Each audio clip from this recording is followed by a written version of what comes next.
Muito boa noite, meus amigos do Toca Podcast. Estamos aqui mais uma noite para falar com pessoas muito bacanas, mas antes de te apresentar quem são, passo para a Lana Ciganfredo. Boa noite, galera! Sejam todos bem-vindos a mais uma edição do nosso podcast. E hoje a gente tem o orgulho de apresentar dois convidados muito especiais. Tô aqui, gente, com uma pessoa que fez o documentário sobre a Estação Primeira, uma das rádios mais icônicas, lendárias de Curitiba, Marcos Anubis. Olá, tudo bem?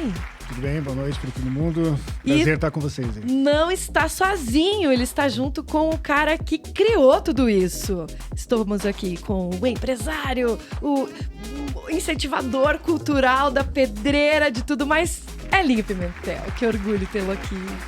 Realmente é um orgulho para mim estar aqui junto com vocês que me convidaram, junto com a Anubis, o Marcos, que tem um carinho enorme pela história da rádio, que fez um documentário muito interessante. Então, do meio dessa correria toda, eu vindo de São Paulo hoje de manhã, indo viajar amanhã cedo também, eu falei, não tem como não estar lá num momento tão importante que está marcando assim essa volta da Estação Primeira. Essa retomada da rádio. Orgulho real estar aqui. Prazer. Vamos começar já esse episódio falando do início dessa rádio, né? Ela surge lá nos anos 80, mais ou menos 90, né, Elinho? Quando que surge a rádio, assim? Quando que dá o start? Quando que ligou, deu play da rádio aí a primeira vez, no ar? A ideia da rádio surgiu em 1984.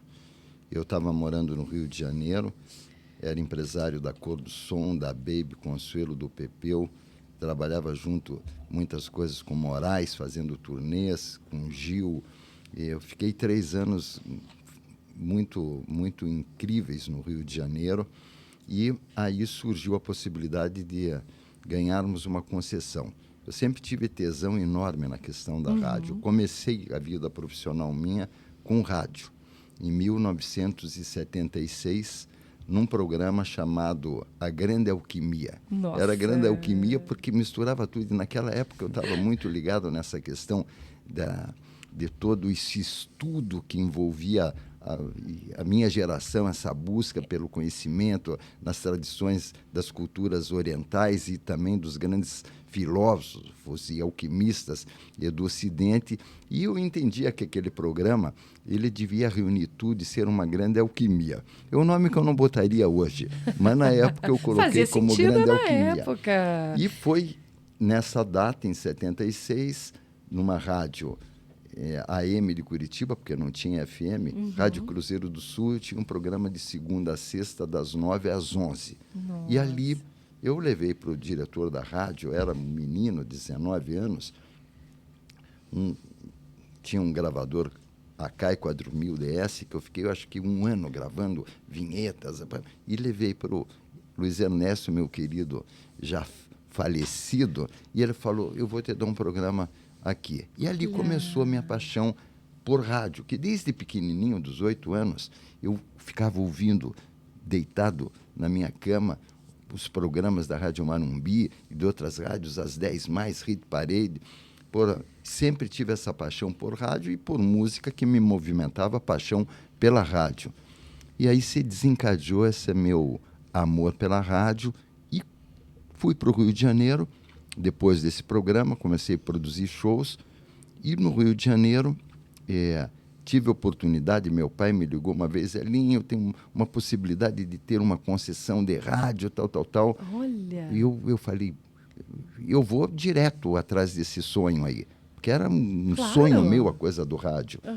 E conseguimos a concessão em 84, depois cassaram a concessão quando entrou o novo governo, depois fiquei 1 ano correndo atrás da renovação, e aí surgiu, aí eu estava em Curitiba, batalha, levanta dinheiro, colocamos a rádio em 86 no ar, numa batalha incrível de investimento e tal, e quando foi novembro de 86, a rádio entrou no ar. nessa data precisamente. FM o que era? Era FM 90.1. 90.1. 90.1, o lado esquerdo do dial. E ali começou tudo. Nesse novembro, a primeira música que tocou lá, ficamos o dia inteiro esperando. Opa! Entrou alguma coisa aqui no meu Ah, ouvido. Siri aqui. A tua assistente ali tá... Às vezes ela... Vamos dar um tempo nessa criatura aqui. A primeira música. A primeira música foi o One Hit dos Rolling Stones, e a gente passou o dia inteiro ali correndo atrás e o transmissor não funcionava, não conseguia botar a rádio no ar. Aí eu tinha um Volkswagen, era o Volkswagen mesmo. E eu falei, eu vou tomar um café na casa da minha avó, minha amada avó, uma mulher incrível, velho, vidente, linda, maravilhosa. E eu fui lá na casa da avó Lula, eu tomei um cafezinho com ela, e quando saí pela Ângelo Sampaio, que eu cheguei na esquina eu não saí pela Saldanha, quando cheguei na esquina da Ângelo Sampaio, eu ali com o rádio e os caras lá tentando. De repente, 90.1 entrou a acordezão do One Hit, velho. Nossa. Eu saí do carro e fiquei dançando no meio da rua, alucinadamente feliz. E foi ali que nasceu a lenda. Que energia bem boa! E essa é uma das histórias que também tá no documentário, Anubis. Como é que foi a produção desse material? Porque contar a história de uma rádio tão lendária, né, deve ter dado um trabalhão. É um trabalhão, mas assim, um prazer muito maior do que o trabalho. Eu sempre falo pro Elinho, a minha geração, ela aprendeu música, ela conheceu música. Se hoje eu sou jornalista, se hoje eu trabalho com música, eu devo muito à estação. As bandas que eu conheci naquela época, tudo aquilo me levou a fazer jornalismo alguns anos depois e a trabalhar com música. Então, a nossa dívida ali é muito grande, né, com eles. E, na verdade, esse documentário eu comecei a produzir em 2009 até 2011. Ele foi o meu TCC, né, para a faculdade de jornalismo, na Positivo. E a gente produziu 9,5, né? Ganhamos 9,5 com o documentário. Meio pontinho ali, podiam ter dado mais esse meio pontinho, mas tudo bem. Alguma coisinha que corrigiu, aquelas coisinhas que jornalista não gosta, né? E, enfim, ele ficou guardado todo esse tempo, né? O pessoal que participou do documentário, cada um ganhou uma cópia. E todo mundo me pedia para colocar esse documentário no ar. Todo mundo... A estação, ela causa muito... uma paixão que vive até hoje, né? Ela reverbera nas pessoas até hoje. Brilho Todo no olhar mundo de queria quem ver. fala dela, né? Bom, a gente hoje. quer saber como foi a construção da estação, a questão dos locutores e tal. E eu coloquei esse documentário no ar faz um mês. E... assim, repercussão fantástica, as histórias que estão ali reverberam nas pessoas, no coração das pessoas, né? mesmo. Galera que vem com depoimentos bem reais ali nos comentários e tal, né? Todo mundo que viveu aquela época, não tem nenhuma pessoa que não lembre da estação e que não se emocione, né? Realmente. A gente se emociona de falar, né? O Elinho se emociona de falar da rádio, a gente como ouvinte também, sempre. Então é isso, o documentário está no ar lá e está soando no coração das pessoas. E você se lembra de ter participado, de ter conhecido já no começo também? Ou já foi um pouquinho depois? Estação? Cara, a estação... Você também saiu do carro e deu aquela dançada? Não, é pior, eu não tinha rádio na época, eu não tinha aparelho de som na época. E eu ouvia a estação pela minha televisão na estática. Ai. Eu botava num canal e eu moro até hoje perto da sede da estação, lá no Altura 15, e eu conseguia pegar na televisão. Então ficava ali, né, tipo poltergeist, assim, e a estação rolando. E, logicamente, isso desde o começo. A gente pegou a estação desde o começo até o final dela ali. Foi minha companheira aí de noites. Quem eram os primeiros locutores, Elinho? A Cibele foi a primeira locutora.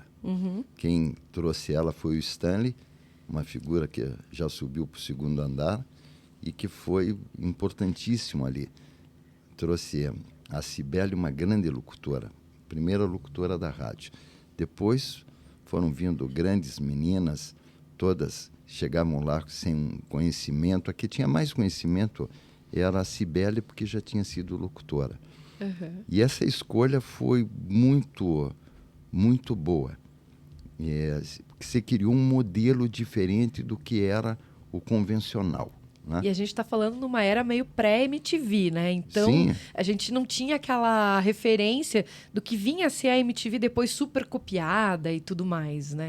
Todos os locutores tinham aquele padrão de voz, que era da Caiobá, que era das rádios, enfim, de todo Aquela o voz Brasil. impostada. Botando para cima. E eu acho que uma das escolhas assertivas que nós tivemos foi a locução feminina. Porque, além de ela ser mais agradável para o momento, além de ela sair do que estava no ar em todas as outras emissoras, também ela estava empoderando a mulher. Né? Eu vou falar sinceramente para vocês, eu trabalho com 90% de mulheres. Acho fantástico, porque elas estão vindo de uma história e que estão com um maior tesão de fazer acontecer. Os homens já fizeram muitas coisas certas, muitas coisas erradas, principalmente com as mulheres. Então, eu acho que a estação foi assim, mulherada, venham com tudo. E vieram meninas incríveis que se transformaram em mulheres, hoje já estão senhoras que amam a estação, e eu devo muito a essas pessoas incríveis que estiveram lá conosco e ainda estão presentes no meu coração. Marcou gerações. E você lembra, por acaso, qual foi uma das primeiras bandas locais que apareceu, que teve uma oportunidade na Estação Primeira? Ou talvez uma daquelas bandas que começou a despontar fora do Paraná e de repente apareceu na Estação Primeira também? A história da relação da Estação Primeira com as bandas locais é bem interessante. A gente ficava num garimpo enorme para encontrar bandas que tinham uma questão radiofônica para tocar no rádio. E essa é uma luta que eu venho aqui em Curitiba, porque Curitiba é uma cidade que tem muita música. E eu estou há 40 e poucos anos nesse garimpo constante, fazendo coletâneas, o Curitiba in Concert, que foi uma coletânea incrível da rádio, e depois projetos dos 4 Elementos, quando eu estava na Rádio Rock. E o grande desafio que eu volto agora com o projeto da rádio e com a Pedreira, nós temos que criar hits, nós temos que fazer que as bandas de Curitiba, tão sensacionais que são, né? Teve um momento que Curitiba era Seattle brasileira, trouxe os grandes diretores de Peninha, Leminha, os caras mais feras da indústria fonográfica, e Curitiba vai chegar um momento, eu tenho essa esperança, que ela vai acontecer e a nossa música venha a ser respeitada. Mas isso depende de 2 coisas.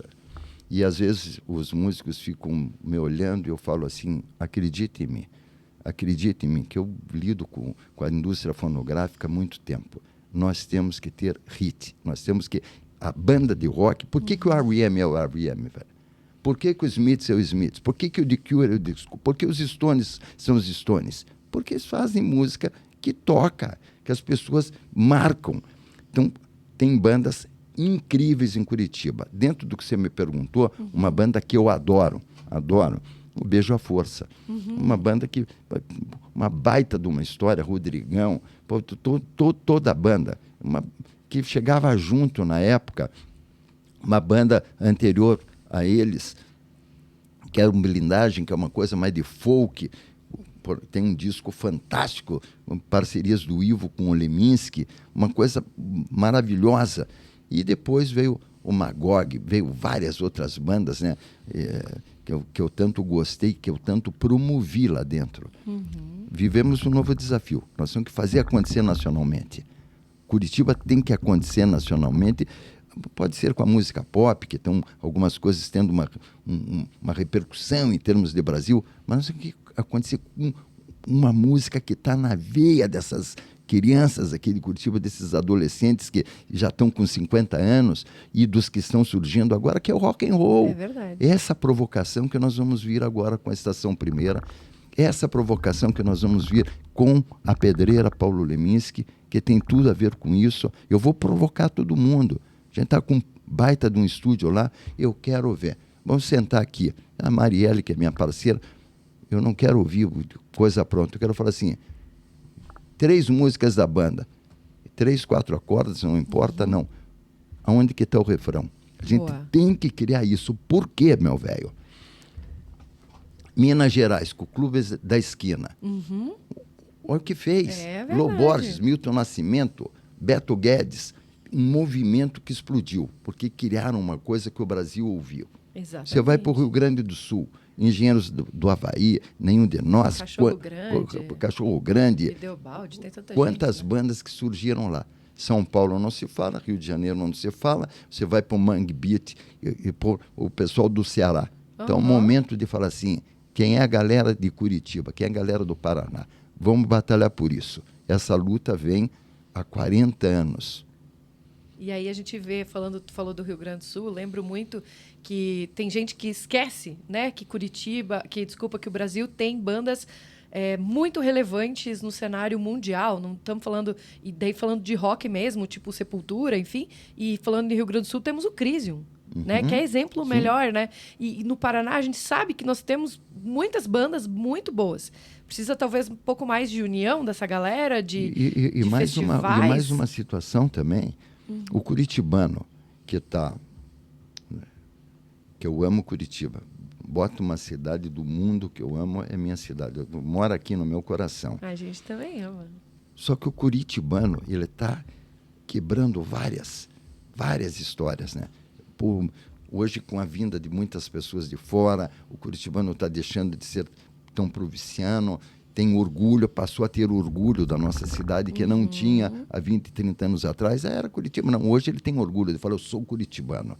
Isso é um resultado de tantas coisas lindas que acontecem, reciclagem do lixo, parques sensacionais, e tudo isso é importante para a criação de uma identidade do curitibano. Só que ainda não se despertou e vai se despertar. Algum momento eu sonho com isso. Eu vou viver até os 127 anos, então eu vou ver essa merda acontecer. O curitibano fala assim, eu vou no show de uma banda curitibana, eu vou pagar o ingresso. Certo. E eu vou baixar lá e vou pagar no aplicativo, porque não tem mais CD. Mas qual é o cara em Curitiba? Eu faço um desafio. Vamos lançar para a galera. Eu faço um desafio. Alguém me fale, que está ouvindo esse fabuloso encontro aqui, quem foi o filho da mãe, para não dizer outro nome, que comprou CD de uma banda curitibana? Olha, escreve nos comentários. Tem que saber isso, velho. Quem comprou? Porque você só vai ter um mercado, você só vai ter uma força cultural se a cidade onde se produz seja valorizado os moradores dessa cidade. Você vai no Rio Grande do Sul, tudo que eles fazem lá, para eles é o melhor. Eles consomem, é verdade. Na Bahia, vai ver o que é o mercado da Bahia maravilhoso, porque o baiano fala que eles são os melhores do mundo. Isso tem que dar o braço a torcer para os caras, né? Tem que dar muito mais ainda. Agora, o curitibano precisa, além de cidade ecológica, cidade maravilhosa, transporte coletivo. Olha a cultura que se produz nessa cidade, meus amados. Nas artes plásticas, na fotografia, na dança, tudo isso. Para isso acontecer e esses artistas viverem, pagarem suas contas, terem representatividade e respeito, o curitibano tem que valorizar. E esse é o papel que foi da Estação Primeira no passado, será agora com esse retorno, muito forte no retorno dela. E sabe que até a Lana puxou mais ou menos ali, mais para o heavy metal, né? Deu esses exemplos, e aí talvez o Marcos Anubis vai aí endossar o que eu digo, né?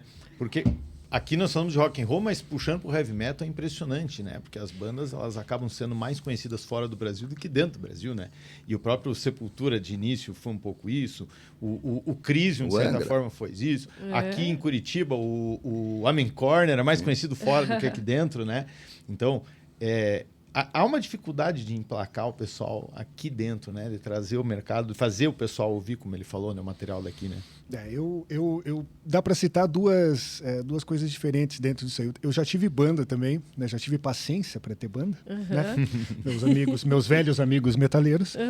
E a gente lançou 3 CDs, a gente recebia contato da Grécia, da Itália, da Alemanha, da Inglaterra, muito mais do que aqui. Porque o CD estava na internet e o nosso som, que é um heavy doom metal ali na linha do Black Sabbath, pesado e cadenciado, o som é de lá. E o pessoal ouvia bastante lá. Até hoje a gente recebe comentários de lá. E aqui a coisa ficava mais pro underground, né? E assim a gente tem a Main Corner. O Semblant, né? O Semblant agora do Mazul, lá Mazul. fazendo turnê na Europa. Já acho que é o 2º ano já que eles vão para lá fazer O O turnê. Rockabilly, nosso, o Psychobilly, É nosso, verdade. fantástico, né? O Vlad, Psychobilly velho. é a nossa cena que deu certo. Eu sempre Essa é falo muito isso bom. para os caras, que é a cena que soube se juntar, perceber que tem os elos ali, né?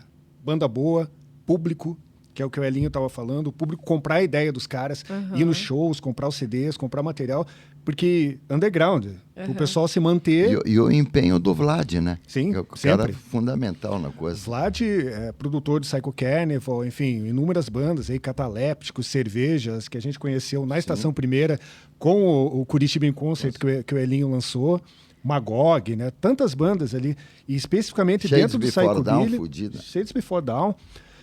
Dentro do Psychobilly, eles entenderam isso. Por isso que a cena deles, de todas, é a mais organizada. Conseguem fazer shows fora do país, enfim. Estão sempre se movimentando aí, né? Conheci também o lendário Chucrobilly Man. Chico Billy Man, seu Coti.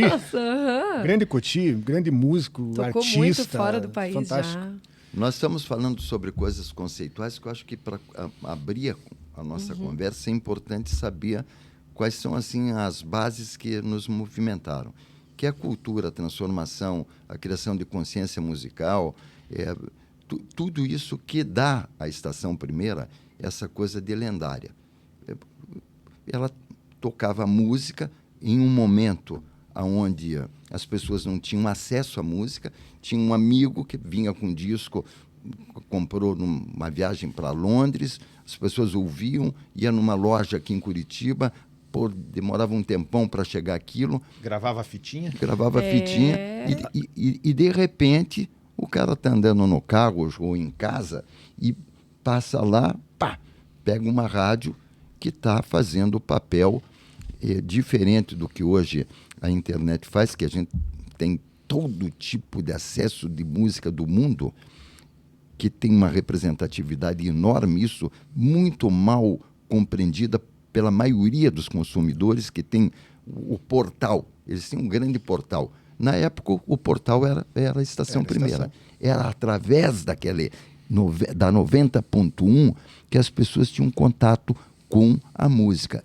E atrás disso vinha os movimentos que a gente apoiava nos esportes radicais, os movimentos que nós apoiávamos fundamentalmente sobre a questão da sustentabilidade. Fizemos coisas incríveis. Conseguimos, através da Estação Primeira, impedir a construção de uma usina termoelétrica no litoral do Paraná, num movimento orquestrado por nós. Então, ela já naquela época era ligada em sustentabilidade, né? Era ligada no apoio à cultura, nos esportes que não tinha uma... Se apoia o futebol, a gente não precisava apoiar.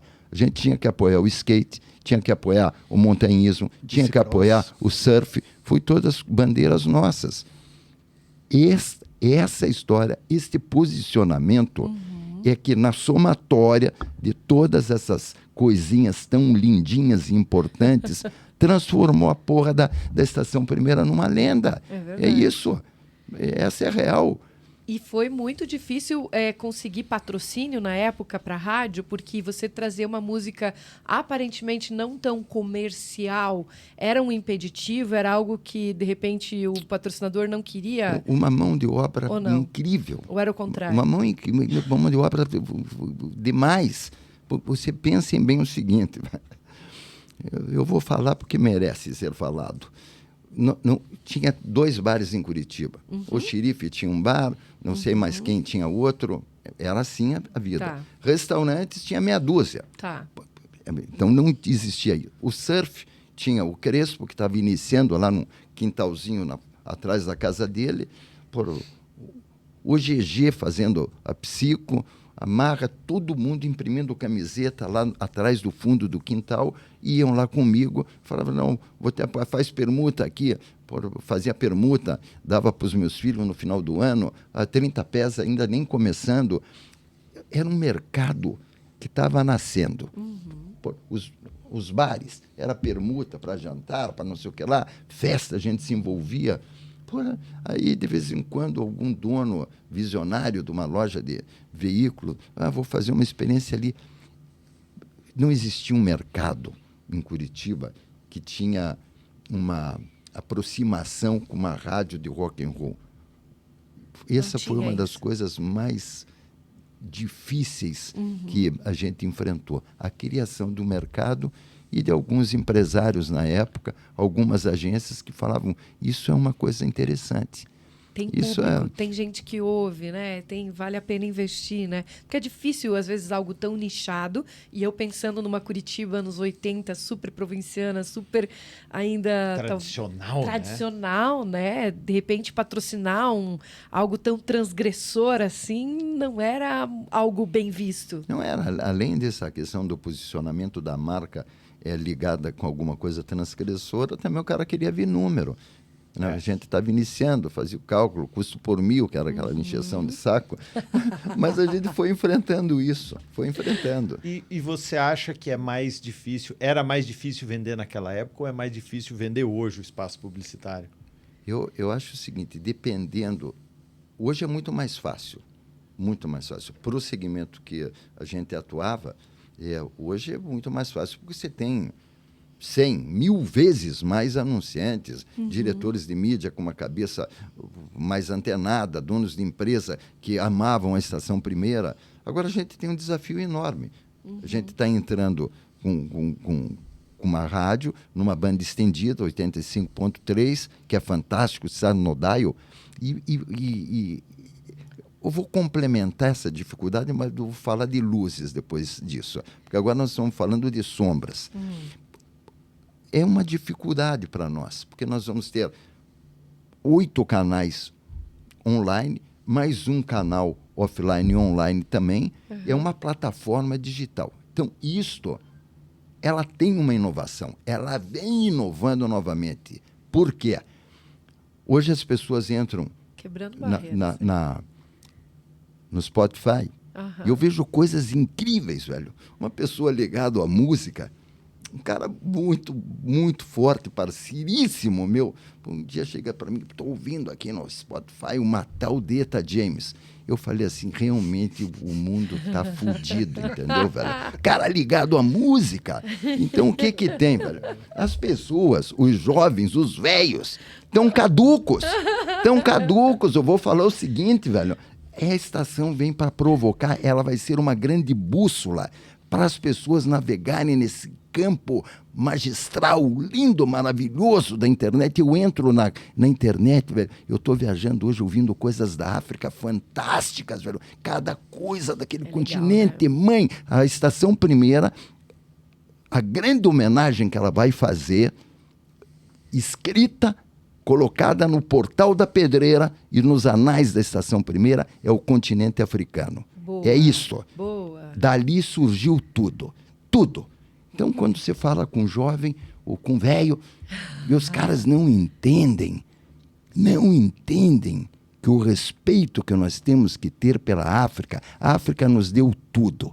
Tudo que nós ouvimos hoje em dia, com exceção quando a gente tem aquele momento de ouvir Debussy, aquelas coisas, mas tudo do século XX é o samba, é o blues, o jazz, o rhythm and blues, o hip hop, o pop, tudo isto veio da Mãe África. É para ela que nós vamos dedicar a maior homenagem. Até me emociono, lágrimas nos meus olhos surgem atrás desse óculos escuro com ele que eu tanto vivo. Mas é isso, velho. As pessoas hoje em dia precisam, vocês vão ajudar isso divulgando aqui, o mundo tem que ser provocado. As pessoas precisam conhecer música e a estação Primeira, dentro do universo dela, que nós não provocamos o mundo, até hoje podemos provocar o mundo, porque nós vamos ser ouvidos até no Tibete. Porém, as pessoas precisam saber que nós existimos. Exato. E a partir daí, as pessoas vão falar assim, é um manual, um cardápio básico de música de todos os segmentos. Daí o cara não vai falar assim, uma tal de Eta James. Brincadeira! Brincadeira! Porra, é piada, velho. Anubis, como é que você vê esse retorno da Estação Primeira? Traz esse saudosismo para quem já ouvia, traz essa novidade para quem não conheceu e traz essa bússola aí para quem está atrás de boa música, né? A questão da bússola eu acho extremamente relevante. Assim, você tem Spotify, você tem as plataformas de música digital, então você tem o mundo ali para você ouvir. Mas dificilmente você pega alguém que se aprofunda de verdade, se conecte àquilo, né? Hoje é o mundo dos singles, né? Uhum. Então o cara escuta lá, não escuta um álbum, né? Você pegar um álbum, você pegar um LP, fim, né? você pegar um fala LP, tanto um disso, disco, né? Ouvir o lado A, ouvir o lado B, né? Aquilo ali era uma experiência, maravilhosa, né? Sensorial, Sensorial, espiritual, musical, enfim, você mergulhava naquilo ali. Então a experiência era diferente. A questão levar a estação, né? Levar o que a estação significava. A estação, o Elinho é a estação, né? Tudo que ele está falando, a gente... E eu me emociono no caminho, daqui a pouco estou eu chorando aqui, porque a gente lembra naquela época que isso daí estava batendo em mim, né? Eu estava conhecendo a Eta James, conhecendo o Gueto, conhecendo o Picassos Falsos, Ojeriza, né? Lloyd Cone Commotions, Ride, Stone Roses, caramba, dá para ficar a noite inteira falando o que a gente conheceu lá. Saber que isso vai bater nas pessoas, nos jovens de hoje em dia, vai dar um caminho para o pessoal, né? Ouvir, se interessar, ter interesse por certas coisas, arrepia. E tu acha que vai fazer sentido para essa galerinha de hoje que disputa a atenção no Spotify com a Billie Eilish, com a Anitta, e vai ter um espaço para isso? Eu quero crer que boa música bate em qualquer pessoa, né? Eu acho que a música, quando ela é boa, quando ela é feita com alma, ela bate em qualquer pessoa. É impossível que um jovem não escute uma Nina Simone e não se emocione. Mesmo que ele goste de quem ele quiser, né? Sei lá, de quem ele quiser e da nova geração. A boa música, ela reverbera e ela bate nas pessoas, seja de qual geração for. Ainda nesse gancho de ser uma bússola, né? E também já falando agora sobre as novas plataformas, né? Sobre Spotify, Apple Music, Google Music e companhia. A estação era o nosso Spotify. Exato. E aí eu te pergunto assim, você é um cara que eu sei que ouve muita música, né? Eu percebo que antigamente nós tínhamos uma dificuldade para localizar a boa música por conta da falta da internet naquela época, né? Que talvez seja também a dificuldade que o Elinho tinha para garimpar a boa música e chegar até o bom compositor ou a banda bacana. Hoje, a dificuldade eu percebo que é diferente.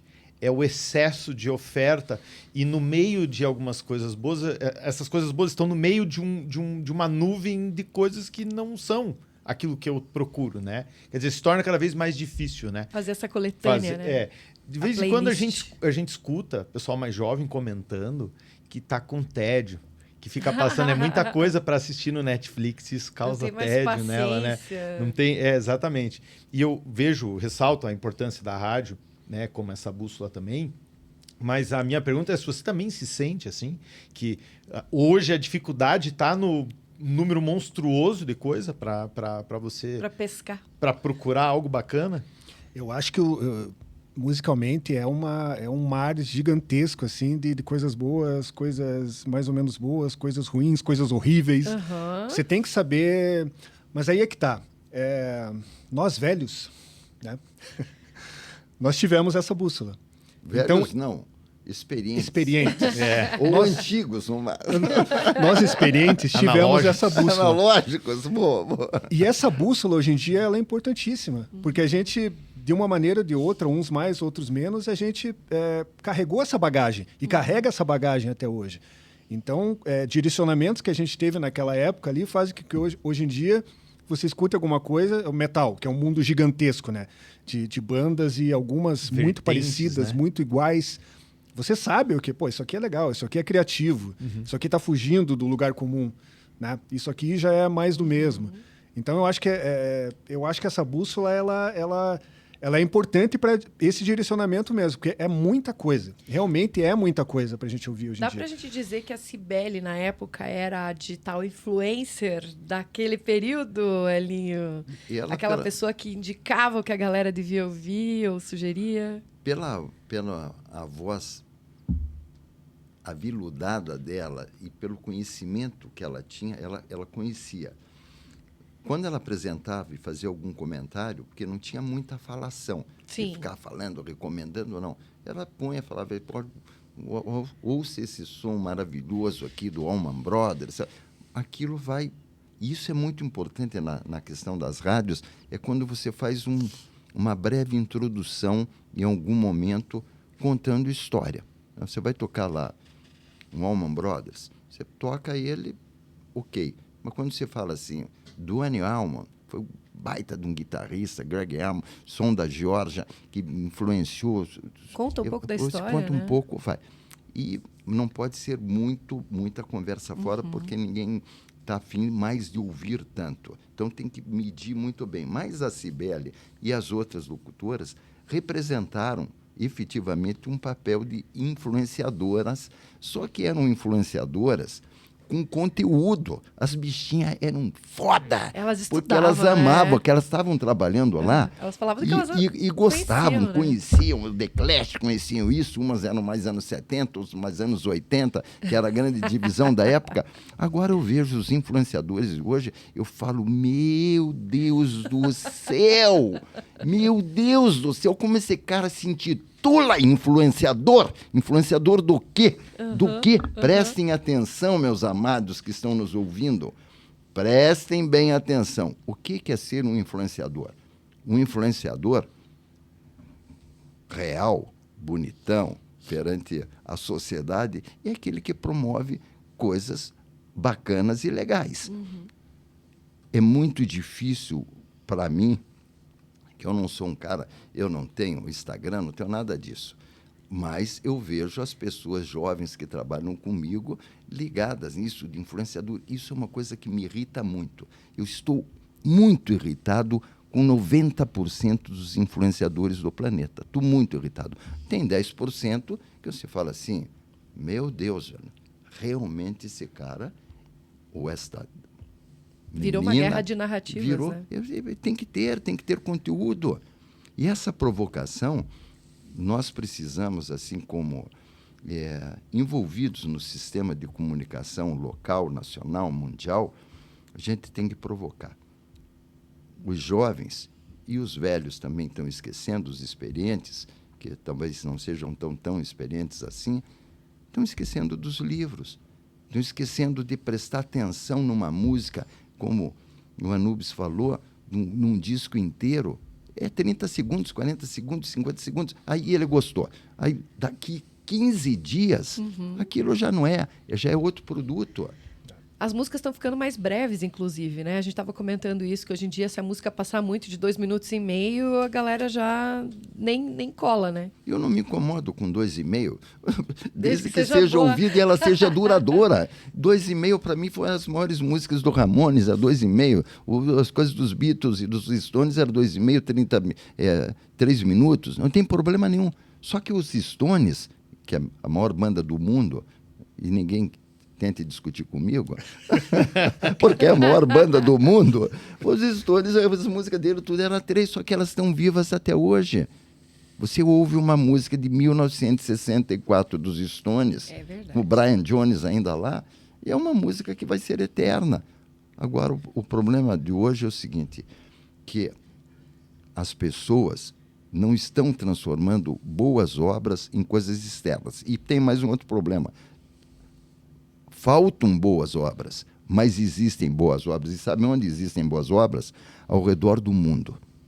E aí vão falar, os roqueiros vão ficar nervosos comigo, mas como o rock é muito maior do que as pessoas entendem, mas muito maior,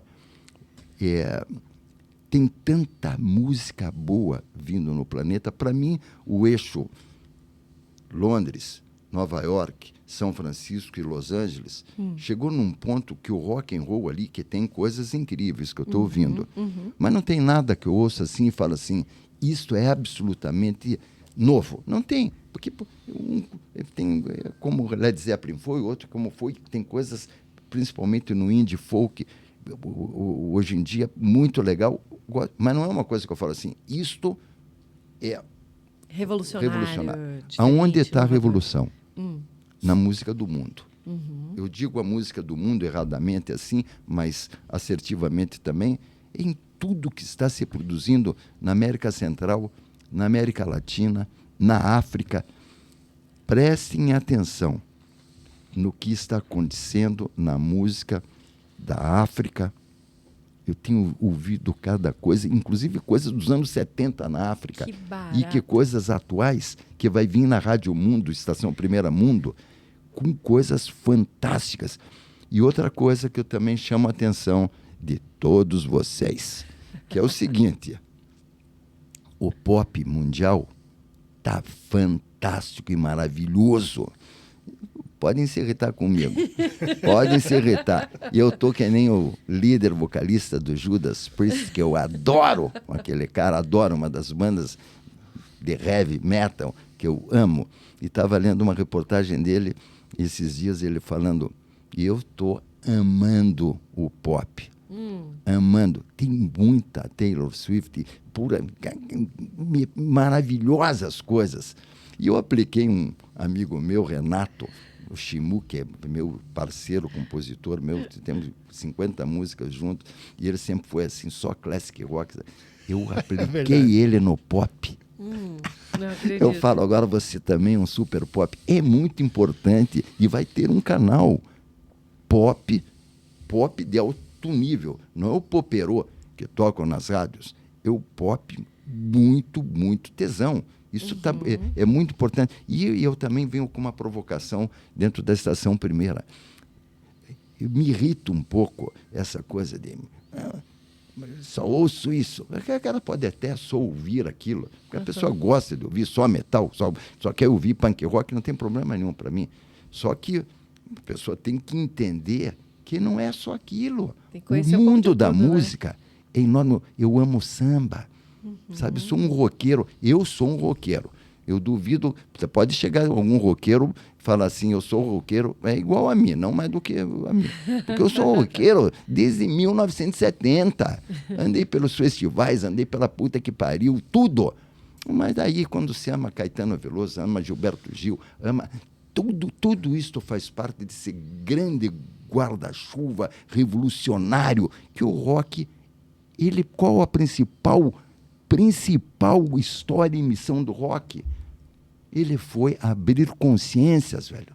Abrir consciências. Então as pessoas ficam se alimentando. Eu adoro ouvir Cartola, adoro ouvir Nelson do Cavaquinho, adoro ouvir Bete Carvalho, adoro ouvir Buena Vista Social Club, adoro ouvir jazz, o Chet Baker. Tudo isto está dentro desse guarda-chuva maravilhoso. Isto é Estação Primeira. Estação Primeira não é um gueto que só roqueiro ouve.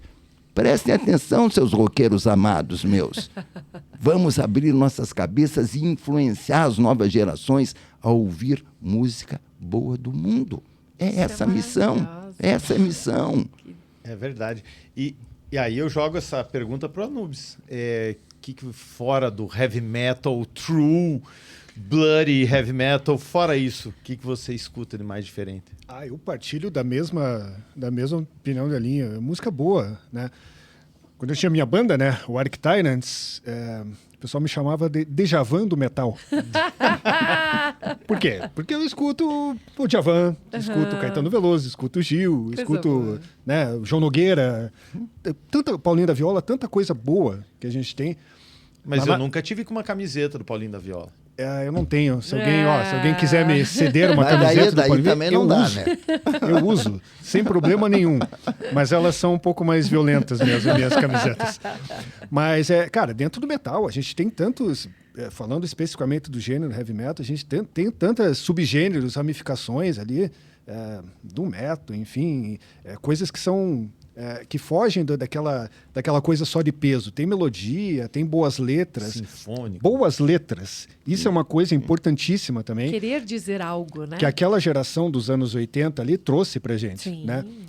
Dificilmente E havia todo pegava um uma contexto, banda né? ali, né? Nos anos 80 que não tivesse o que dizer. Poesia, contestação social, enfim, o que fosse, mas eram boas letras e estão aí até hoje, né? A maioria Ratos de dessas Porão, bandas. tudo. Deixa eu relembrar uma coisa da estação ali. Das 3 às 4 da manhã, da madrugada, a estação tinha um programa de notícias de música. Cris Caixinhos apresentava esse programa. E a gente ouvia.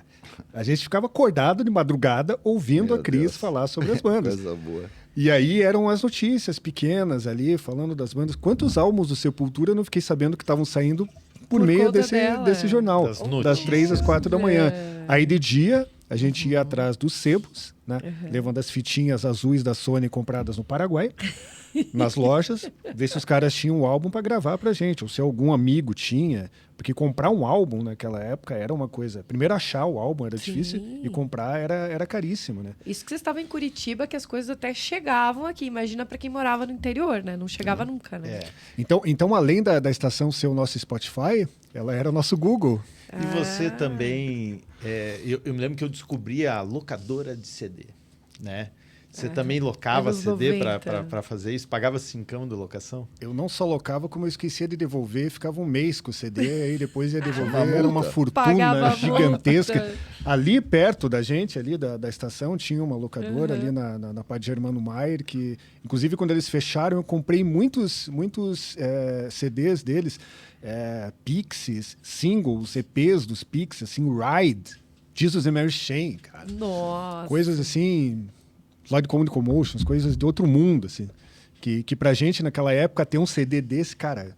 Eu descobri essa banda que vem ouvir. Isso era um tesouro. De se chamar teus amigos pra... Hoje, né? Sim. Tá tudo ali. Você, escuta aqui, pega o celular e escuta. Não, naquela época você chamava os caras na tua Maravilha. casa e... Vem aqui, vamos descobrir uma banda nova que gostou. Aí a gente ia discutir as influências dos caras e tal. Mas Muito essa bom. Mundo ligação legal. com a internet hoje acho que possibilita até a gente conhecer músicas do mundo, como a Aline estava falando, né? A gente consegue ter essas outras referências do que está sendo feito, sei lá, na Bulgária, né? No Canadá, enfim, em outros lugares, né, Aline? Agora tem uma coisa interessante que a gente vai falando sobre conceitos, que fundamentam a história da rádio, mas nós estamos vivendo nesse momento uma coisa que é muito importante e arrepiante, O quê? para te dizer a verdade. Nós estamos uma luta para botar a rádio no ar e surge uma parceria. Prestem atenção nisso, que isso é uma galera da estação que frequentava a sede, os músicos, as locutoras, os ouvintes, vão ficar com os cabelos em pé. Eita! Os que tiverem cabelos, né? Ainda. Os que tiverem, em algum lugar do corpo tem. E vai arrepiar aquele lugarzinho do corpo, ou seja, nas partes Barba vai íntimas ou arrepiar não. aí da turma. E Aí, prestem atenção. Né? Surge a parceria para botarmos no ar na 85.3. Maravilha. E aonde é? Aonde é a 85.3? Hoje ela transmite na rua Oiapoque, 649, o endereço aonde eu aluguei a casa da estação em 86. Que Depois barato. comprei aquela casa e botei aquela antena de torre de 86 metros lá.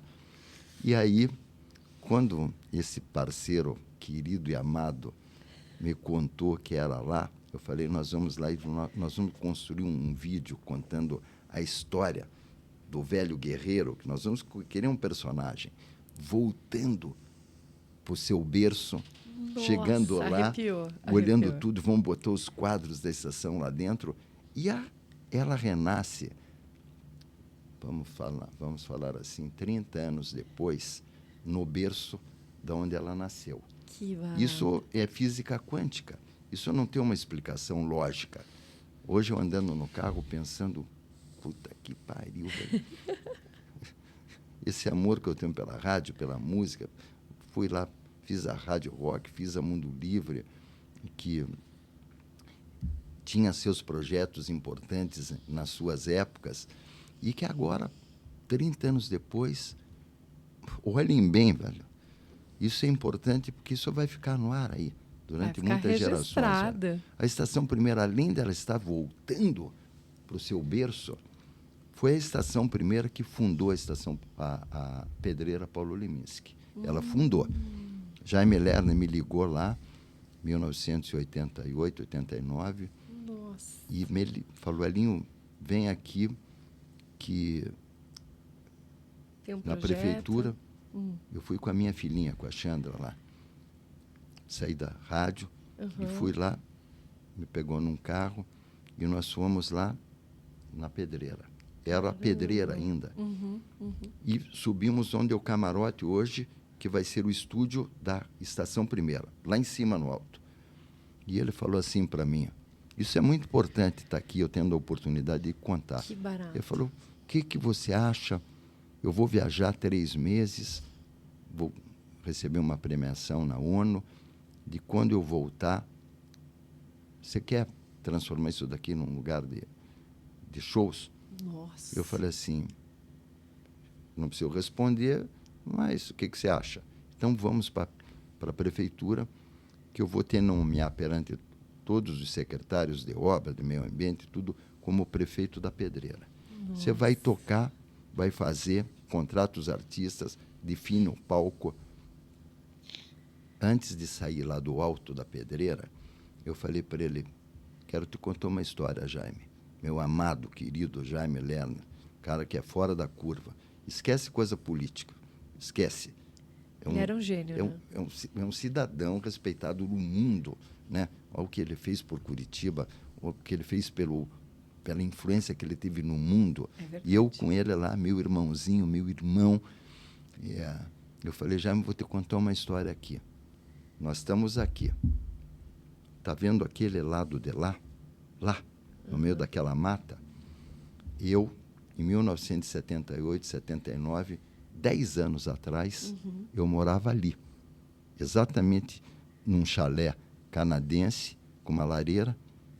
Não é assim vizinho. Eu morava dentro da pedreira. Dentro. E eu e o Leminski, meu irmão. O Leminski não é meu amigo. O Leminski é meu irmão. Meu grande irmão, irmão amado do meu coração, velho. A família inteira, Alice, Áurea, Estrela. Eles moravam muito perto de mim ali, 6 quadras, na Cruz do Pilarzinho, e viviam lá em casa.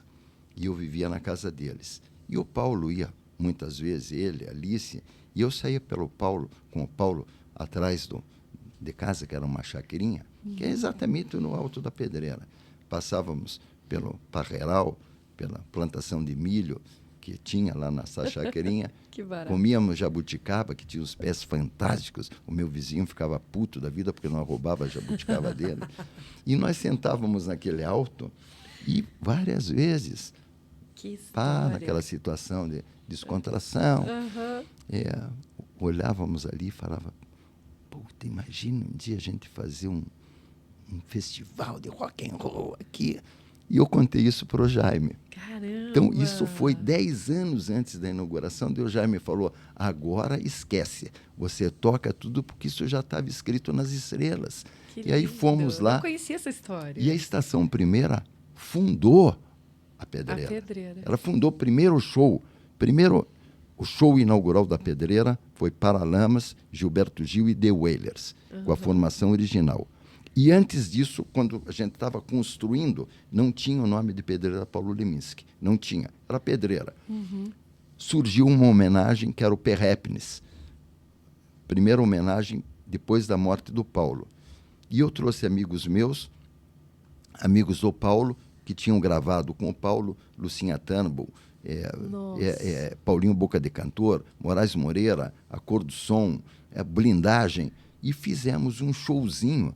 Hoje tem aquelas escadas da Pedreira, quando vocês forem lá, nós montamos um palco 8x4. Imagina um palco 8x4, é um palco do tamanho dessa sala. Pequenininho. E em cima daquele lugar, nós botamos os sons da Party Box, que era a única empresa de som e som luz que que tinha na tinha. época. E choveu pra cacete, velho. Nossa. Chovia. E conseguimos fazer um show histórico. Alguns meses depois, fizemos o evento inaugural da Pedreira.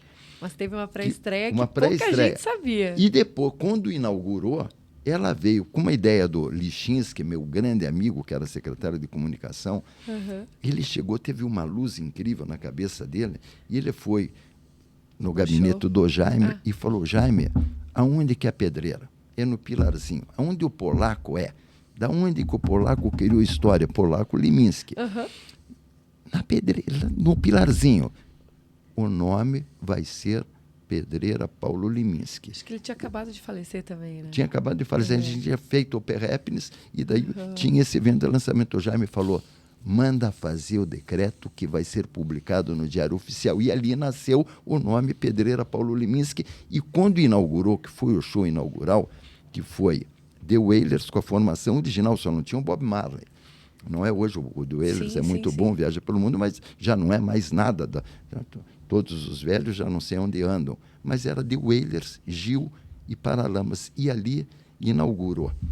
Então, eu conto essa história, que me arrepia aqui, porque quando você vê a Estação Primeira voltando para a Pedreira, que fundou a Pedreira, a Estação Primeira fundou a Pedreira.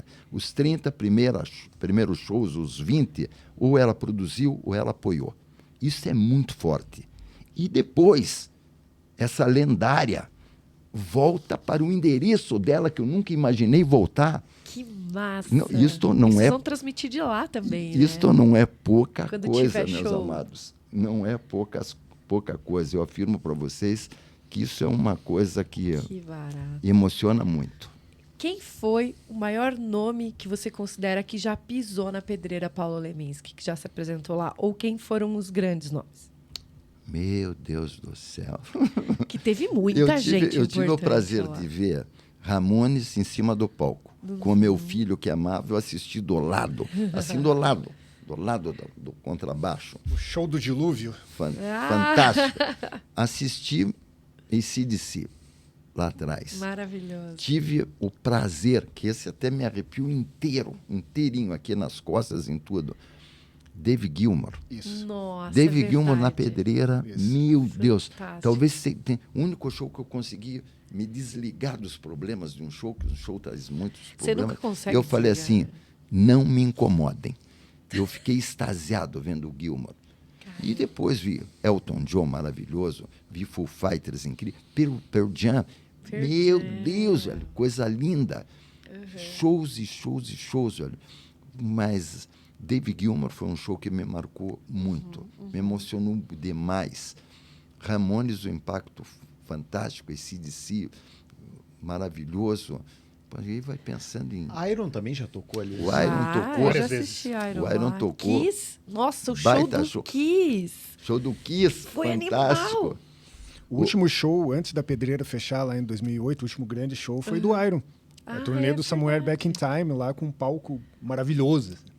Black Sabbath, Judas Priest Eu e assisti. Motorhead. Eu assisti. É... Puta, Assisti. ora. E aí eu te faço uma pergunta, porque você tinha falado antes, né, do Judas Priest.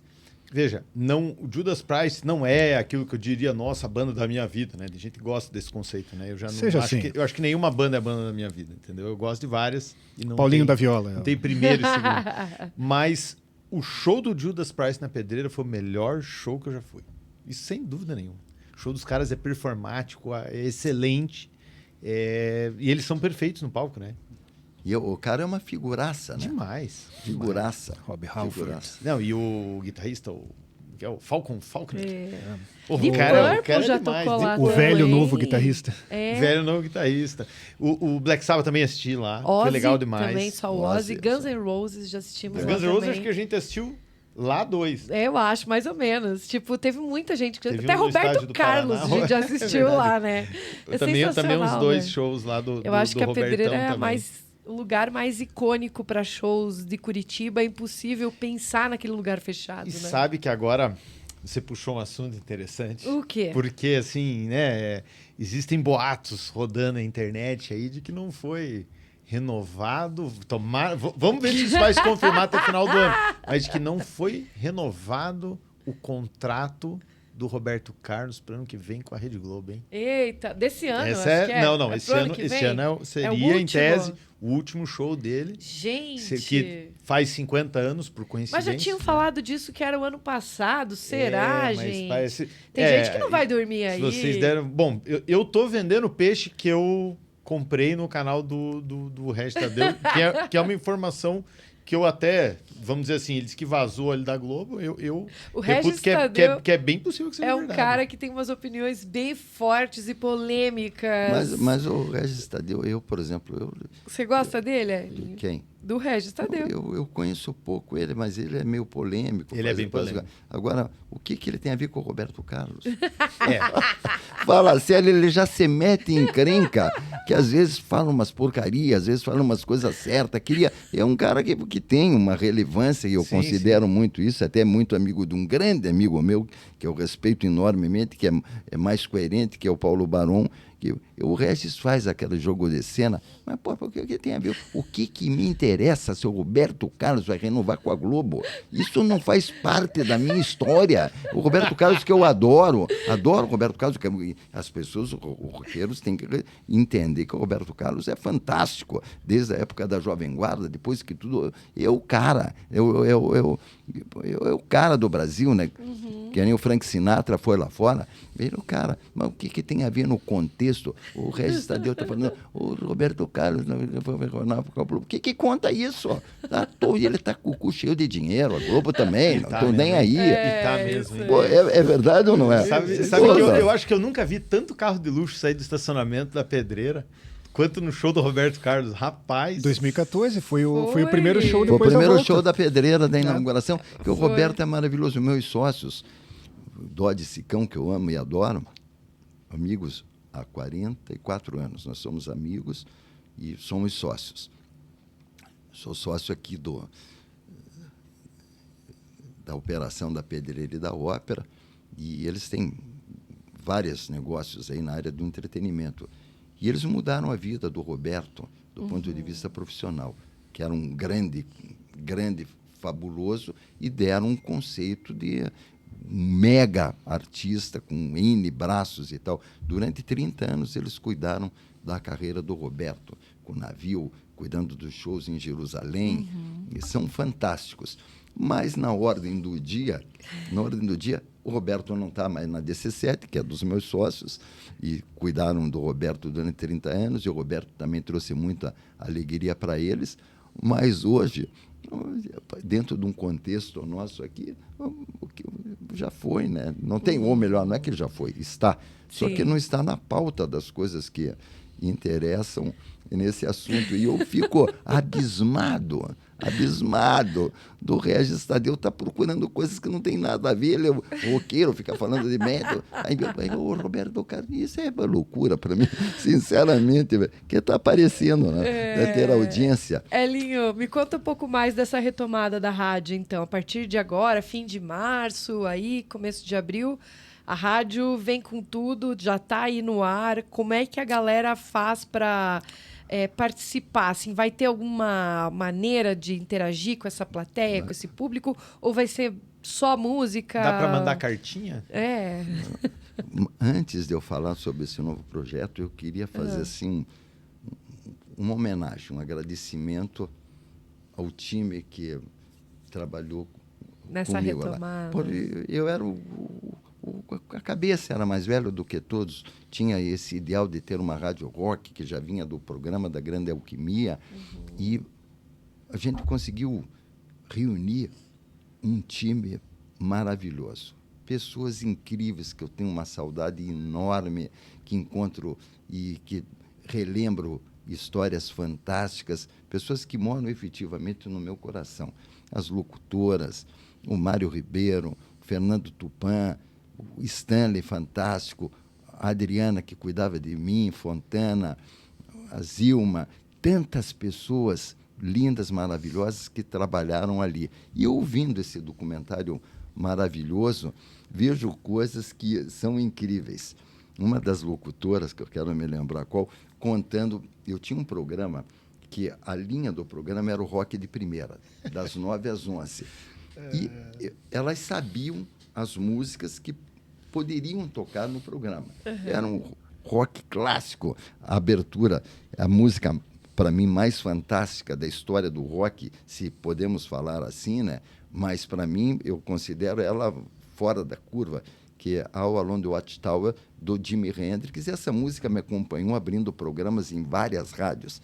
Acho o solo mais maravilhoso que tem da história do rock, e é uma música que ele conseguiu pegar, criada pelo Dylan, e transformar numa coisa fora da curva. E esse era um programa que eu fazia direção artística. Só que eu tinha 500 pepinos, era anunciante, era pepino em banco, era encrenca com execução, querendo pegar os equipamentos da rádio, Ministério Público, era um pepino. E eu, tinha dias que eu não podia fazer a programação que eu tanto amava. E deixava na mão da locutora, que sabia as músicas, não era assim, larguei. Elas sabiam o que podia tocar. Carla Benetti. Carla Benetti. E um dia, minha amada, sabe tudo. eu estou lá, entro no programa, tinha nascido minha filhinha, eu estava super feliz da vida, e entrei com ela no colo, e ela falou, Elinho, você está fazendo a programação, você já sabe como faz, né? Eu queria que você abrisse o microfone aí. E dei um apertão na minha filha para ela chorar. E saiu no ar o choro dela. Que bonitinho. E essas eram aquelas coisas que criavam clima, né? coisas dentro da estação que davam uma diferença, essa liberdade. Todo mundo adorava isso, virava uma história fantástica. Depois, também, no documentário, eu ouvindo, falando do Fernando Tupan, que foi para lá. Quem me indicou Fernando Tupan foi uma grande amiga minha,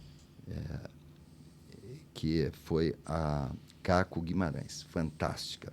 Amiga minha de 1968, fiquei amigo dela.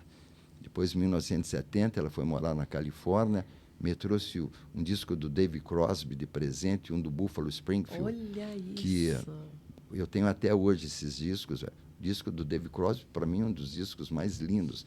Toca o pessoal do Jefferson Airplane, tocam. É a nata do som de São Francisco.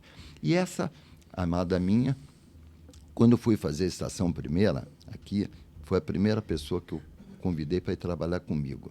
Ela tinha um conhecimento da música dos anos 80, e eu falei, Caco, vamos trabalhar comigo. E ela falou, estou junto. E começamos a ouvir muitas coisas, estava voltando do Rio. Aí ela falou, estou indo morar em Nova York. E me apresentou o Tupã.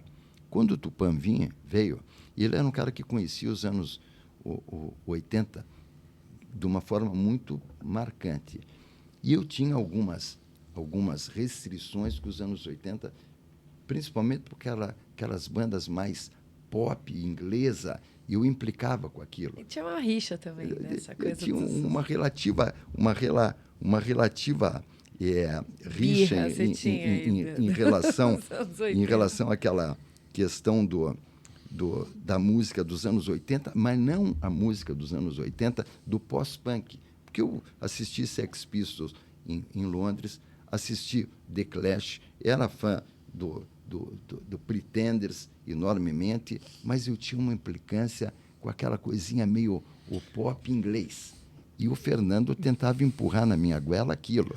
New Order da vida. Não, até o New Order eu gostava mais, mas aquele synth pop, aquilo me irritava um pouco. Soft Cell, aquelas coisas assim. Ele meio que me obrigou a tocar e virou ritmo, mas não era uma coisa que me tocava. E também eu ficava meio cabreiro com o excesso de tocar muito B-side do Brasil.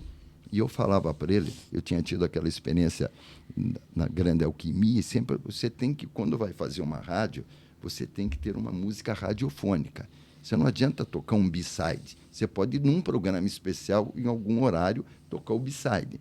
E ele insistia que tinha que tocar o B-side do Legião, tinha que tocar o B-side da Plebe. Eu falava, velho, nós temos que tocar a música de sucesso dos caras que vai virar. E ele conta um episódio no documentário, que a filha do meu sócio uma querida, chegou lá e amava o Legião Urbana. Eu falei, eu já gostava do Legião, mas eu implicava com... Eu tinha que tocar as 4 músicas do Legião que, daquele disco, iam fazer sucesso. E não ia ficar submetido a uma escolha de uma música, filha do meu sócio, que eu tanto respeitava, mas a gente tinha que ter a direção artística da rádio. Então, essa luta ali que teve, eu muito 60 e 70 e gostando muito de Clash, porque quando eu fui morar no Rio de Janeiro, coisa que eu mais ouvia em 82, 81, era Police, né? Clash eu via. E no documentário coloca isso como se eu fosse um cara que não gostasse do que estava acontecendo nos anos 80, muito pelo contrário. Eu tinha implicância por essa coisa muito delicadinha do Tears for Fears, e não era a minha praia, nunca foi.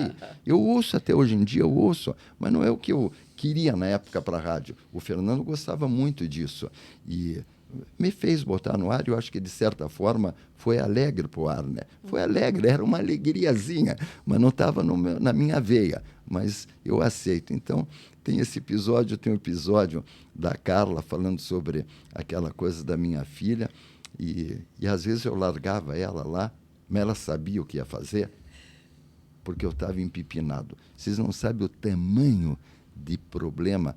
As crianças lá que trabalhavam comigo eram tudo crianças, né? Eu também não era tão velho assim, mas naquela época eu já tinha 30 e poucos anos, mas elas tinham 17, 18 anos. E a cidade de Curitiba se dividia nessas cenas dos 80, do pós-punk, com os caras que eram mais Grateful Dead, Jefferson Airplane, Lynyrd Skynyrd. E a estação conseguiu, de uma forma mágica, fazer que essas pessoas entendessem isso. Isso é genial. Isso é genial, velho. Tem Marcos, tanta história isso lá, aparece, né, no documentário, né? E tem outras histórias também. E aí agora eu queria que você já aproveitasse e convidasse a galera que não viu o documentário ainda, onde que encontra, como é que faz para ver essas histórias? Então, o documentário está disponível lá no canal do YouTube do meu site, né, o CWB Live, só procurar lá CWB Live. O nome do documentário era uma das vinhetas da estação, né, uma rádio à frente do seu tempo, que eu acho que define totalmente o que era a Estação Primeira em vários aspectos ali, comercial, cultural, musical, enfim. Então tá lá disponível, é só entrar. O documentário tem 42 minutos. O documentário original ele tinha muita música, né? Clipes que faziam ligavam ali os depoimentos, né? Mas no YouTube a gente sabe que não dá para a gente colocar música, nada, porque ele é retirado do ar, né? Então ele tem todos os depoimentos lá das pessoas que contribuíram. Quero agradecer assim, a todo mundo também, né? Pô, Elinho, né? Ter essa linha condutora do documentário ali, todas as pessoas que deram depoimentos ali, algumas foram bem difíceis de você achar, acessar, porque algumas também, não trabalham mais com rádio, não trabalham mais com cultura, enfim. Mas assim, muito legal, foi bem emocionante de fazer. Eu acho que quem gosta da estação vai se divertir ouvindo as histórias.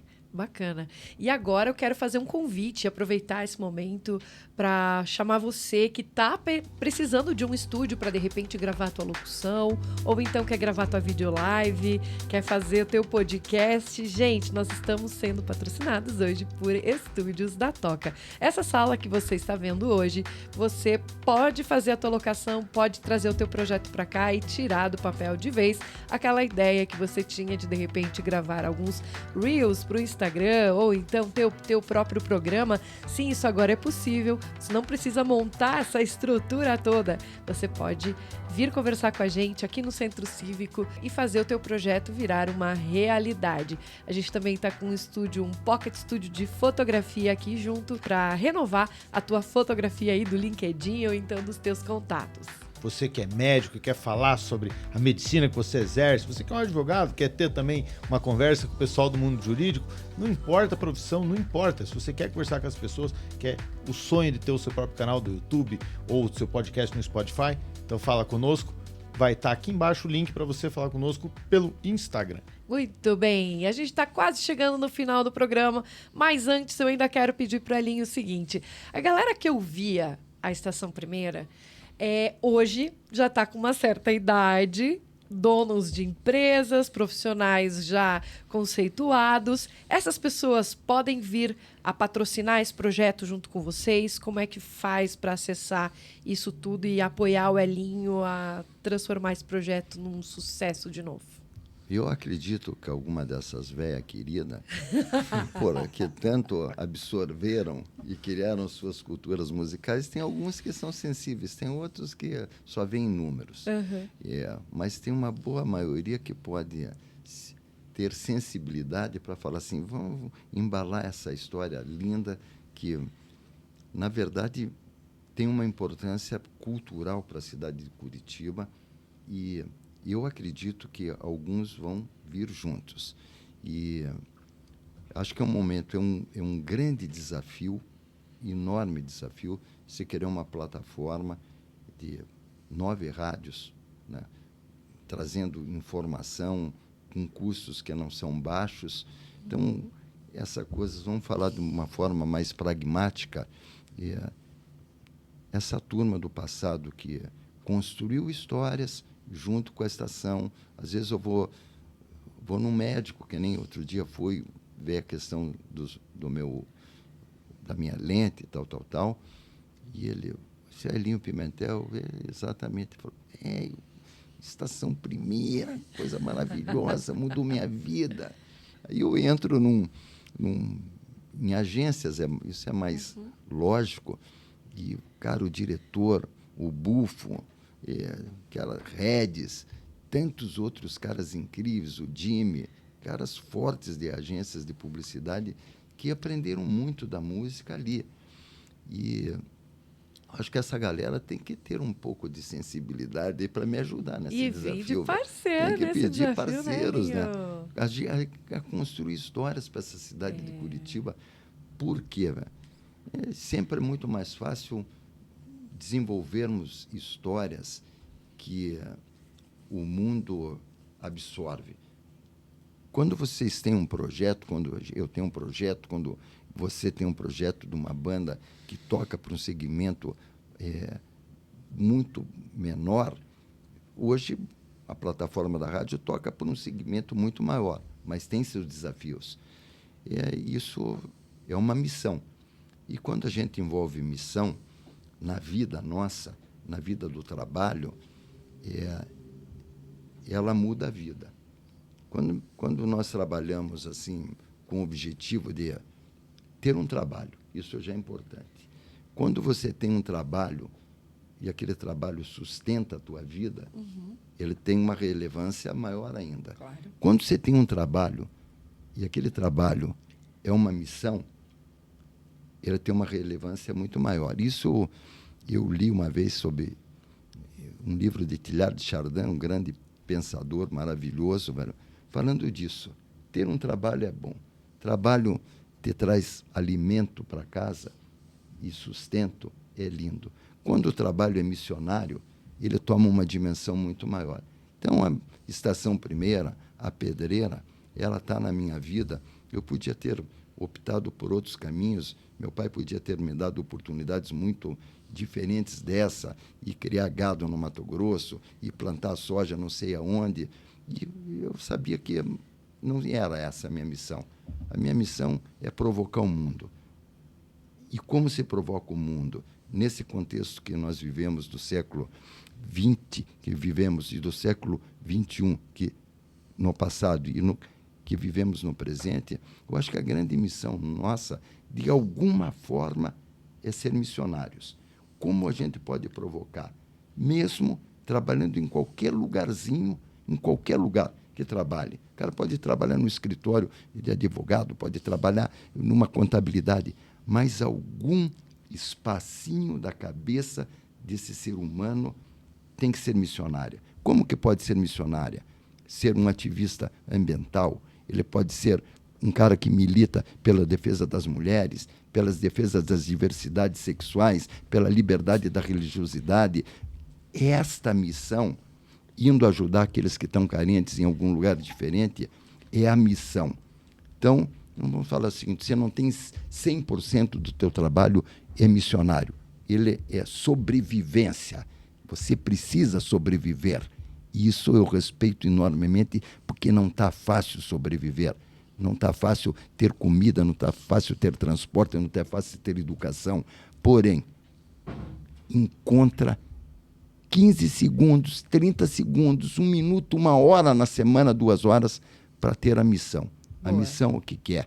Resgatar sonhos, resgatar histórias e ajudar as pessoas. E veio fazer, de fato, aquilo que a gente veio fazer no mundo, né? Veio transformar esse mundão.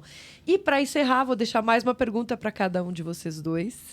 Quem vocês ainda querem ver no palco da Pedreira? Quem que está faltando voltar para cá ou vir para cá pela primeira vez para se apresentar em Curitiba? Vamos lá, Conta Nubes. lá. Depois deles eu quero responder essa também. Opa, vamos lá. Nossa, dá para falar em muita coisa. Para citar um só, Queen. Queen? Mesmo com Adam Lambert lá, né? Aham. Eu acho que ver a formação do Queen ali com o batera ali, com o Roger Taylor. E, caramba, agora eu esqueci o nome do guitarra, Brian May. Brian May. Brian May. Seria bem legal ver na Pedreira. E aí? E eu, de forma muito precisa e assertiva, a maior lenda... Tem 2 lendas vivas do rock que são os caras que eu mais amo e respeito. Um é o Keith Richards, Stones não podem tocar lá. Eu amo, adoro. Para mim, Por que uma que não figura... pode tocar lá? Porque não cabe. Eles Ah. têm que tocar num lugar para 100 mil pessoas. E eu quero ver de novo ele. Já vi algumas vezes. Agora, quem é possível tocar lá? Que eu recomendo lerem a biografia, a autobiografia. Para mim, a maior lenda viva do rock, o cara que eu mais adoro, junto com o Keith Richards, se chama Neil Young. Esse cara, para mim, é fiel. Ele nunca se desvirtua. É um cara que conta muito, um querido. Leiam a autobiografia do Neil Young. Eu sonho muito, estou batalhando por isso. Tem possibilidades do Neil Young vir. Torcendo aí. E você? Eu quero viver para ver o dia que o Slayer vai tocar em Curitiba. Nossa! É isso que eu quero ver. Aí é paulada. Aí, É paulada, é isso que a gente quer ver. Olha ali, ó. Aí vai Olha ser ali, ó. bonito. Olha ali, ó. Raining Muito Blood. bom, né? Aquela ali é do Divine Intervention.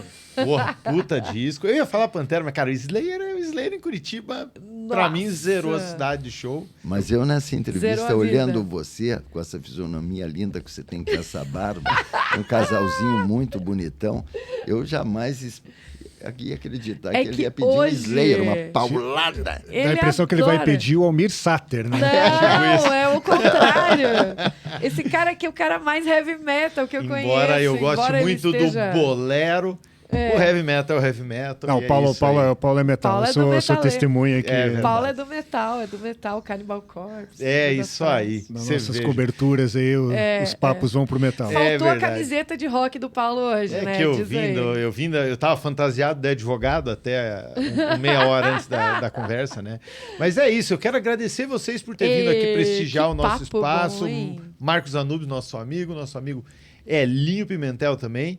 E pra você também que ficou até agora nesse papo, assistiu, tá curtindo, porra, cara, deixa um like então, porque essa conversa merece. Faz um comentário bacana e é isso aí. Uma mensagem final aí pra galera, Elinho. Eu acho que... Gostou do papo? Eu adorei. É, que bom. Já tinha ido pra podcast? Eu já tinha ido e tinha curtido também. Legal. E o importante é vir e vocês provocarem de uma maneira bacana, muito conhecedores da pauta e levar para um campo de papo bom. Que Então, bom. né, só Fiquei rolou feliz. papo bom. E se eu falar alguma coisa, é o seguinte, eu acho que o desafio está aí de botar a Estação Primeira no ar, é um baita de um desafio. E também de todo mundo que está nos ouvindo, de imaginar que esse mundo que a gente vive, no momento, um mundo que me preocupa muito pelas polarizações, por, sabe, a não aceitação das diversidades. Isso não está no campo político, eu quero que fique bem lá aquilo. Eu digo das relações que os homens, as mulheres, todos têm com as aceitações. Então, a Estação Primeira vem, de certa forma, ela educadamente vai provocar isso, mas o meu sonho é que o mundo seja mais completo no sentido das aceitações. Não importa a religião que a pessoa tem, não importa a escolha sexual que ela tem, não importa nada disso. O carinho, o afeto são as coisas mais importantes, e o respeito que o mundo, nesse momento muito complicado, Tá e precisando, eu falo né? para vocês, eu vejo assim uma evolução tão grande da tecnologia, de tudo isso, e ao mesmo tempo nas questões sociais um retrocesso tão grande. Mas eu sou um otimista. Eu acho que a gente que trabalha com comunicação tem que aproveitar esses meios que estão sendo muito utilizados para distorção da informação correta, mas aproveitar as plataformas que existem para levarmos conhecimento, harmonia e aceitação. Então, eu peço, assim, enormemente, que nesse momento de surgimento da Estação Primeira, a gente consiga, em nossa equipe, transmitir um recado harmônico. Então, é isso daí. Que bom, Elinho. Fiquei feliz. Anubis, privilégio de estar aqui nesse papo hoje, né? O que você achou? Curtiu? Nossa, sensacional. Obrigado pelo convite. Eu acho que assina embaixo tudo que o Elinho falou, a questão do respeito, a questão do... né, as pessoas terem uma relação mais de carinho, enfim, caminhar para o mesmo lado, procurar se ajudar, independente do que pensa, da religião, enfim. Eu acho que esse é o caminho para a gente tentar melhorar um pouquinho esse mundo, e que realmente está complicado, e para a gente que se preocupa com isso, ele incomoda, né? A gente sente que a coisa está pesada. E, assim, deixar um agradecimento para o Elinho também, né? Não só pela estação, pela pedreira. Curitiba, o Brasil, assim, culturalmente, precisa de caras outsiders. Aqueles caras que dão a cara para bater, acreditam no que fazem, são apaixonados pelo que fazem e fazem isso de coração, com amor acima de tudo, assim. O Elinho é um desses caras aí, e o mundo, Curitiba, o Brasil, precisa de mais pessoas assim, né? Legal. Vamos apoiar os projetos dele, né? Vamos dar valor para a cultura curitibana, como ele sempre deu. Eu acho que isso é... Ele falou em missão. Eu acho que a gente, como jornalistas, a gente tem essa missão também. A gente está tentando trilhar esse caminho aí, né? É verdade. Muito bom, gente. Então, se você gostou desse programa, compartilhe com os amigos, deixa teu like, teu comentário aqui embaixo. A gente vai ter o maior prazer em ler as tuas opiniões também sobre tudo isso que a gente conversou aqui. E a gente se vê de novo na semana que vem. Um beijo grande para todo mundo e até mais. Um abraço.